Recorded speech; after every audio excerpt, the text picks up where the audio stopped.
All right, everybody, welcome back. We are diving deep, deep, deep into the world of Islam. Yeah, we're going to be looking at how it spread from, well, its humble beginnings Very humble beginnings in Mecca in Mecca. to becoming this major world religion. Yeah, how did it become so big so fast? I mean, it's incredible, right? We're talking centuries.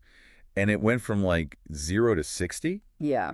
To help us unpack all of this, we are going to be looking at some excerpts from a document about Islamic empires. Empires, yeah. So that should be fascinating. I'm really interested to see how the empires themselves played into the spread of the religion. Yeah, absolutely. But we need to rewind all the way back at Yeah. the beginning to understand how this even started. Right, with Muhammad, Yeah. the Prophet Muhammad in Mecca. Now, the document kind of makes a big deal out of the fact that things did not go well at first. No. Why? Well, I mean, every new religion faces a little pushback, right? Yeah. Not like this. So the thing is, back then in Mecca, everybody was polytheistic, worshiping many gods. Right. Muhammad comes along preaching monotheism. One God. Big difference. Huge. Yeah. Total shakeup of the entire worldview. It's like, imagine if someone came along today and said, like, actually, everything you know is wrong. Right. There's like one thing. It'd be chaos. Oh, yeah. And there's another aspect to this.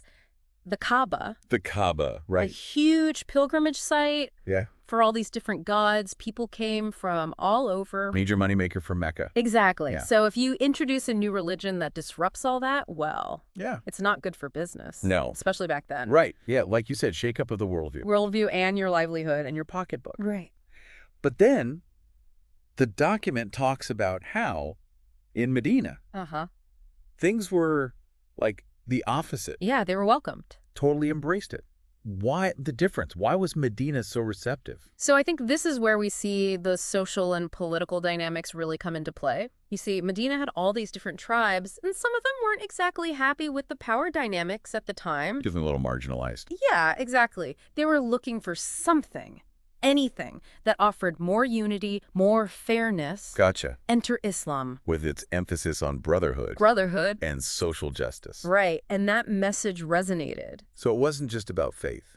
It was about addressing these real-world issues that people were experiencing. Exactly. And that brings us to, like, the mosque. Ah, the first The mosque. first mosque built in Medina. Yeah. Such a pivotal role.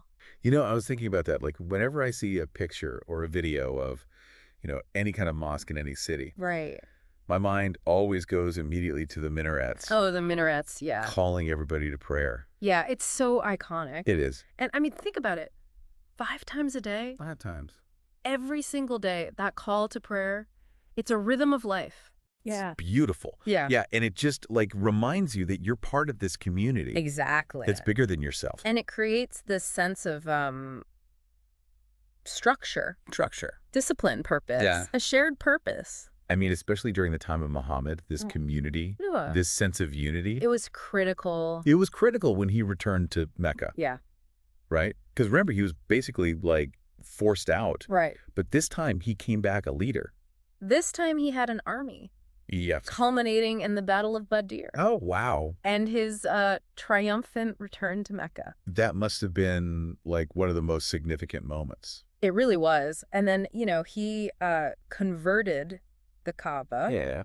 into a Muslim shrine. I mean, talk about a power move. Talk about symbolic. Right. You're taking the most sacred site in all of Arabia Yeah. and rededicating it Yeah. to this new faith. It's like, mic drop, I'm done. It was a statement. It really was. Okay, so Muhammad, huge figure, obviously. Oh, yeah. But then he dies. Right. What happens next? Okay, so this is where things get even more interesting. Okay. Muhammad didn't have any direct heirs, Okay. so they decided to elect a caliph The caliph, okay. to kind of take over as a leader. Okay. They ended up electing the first 4 caliphs, 4. 4 in succession. Wow. And here's the thing. All 4 All 4. were assassinated. Oh my gosh.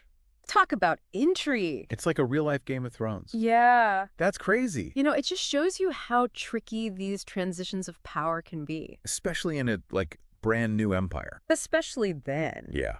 So did it just, like, fall apart then? No, no. Eventually, the Umayyad family rose to power. Umayyads? Yeah. Okay. And they established the Umayyad Caliphate, Okay. which became the first Islamic dynasty. And that's when we see Islam, like, really exploding Explode. across the map. Oh, yeah. Right. North Africa, the Holy Land, Mesopotamia. Persia, even parts of Spain. Yeah. What was going on there? How were they conquering so much territory so quickly? Okay, so the document really breaks it down into 3 key reasons. 3 reasons. Three. Lay them on me.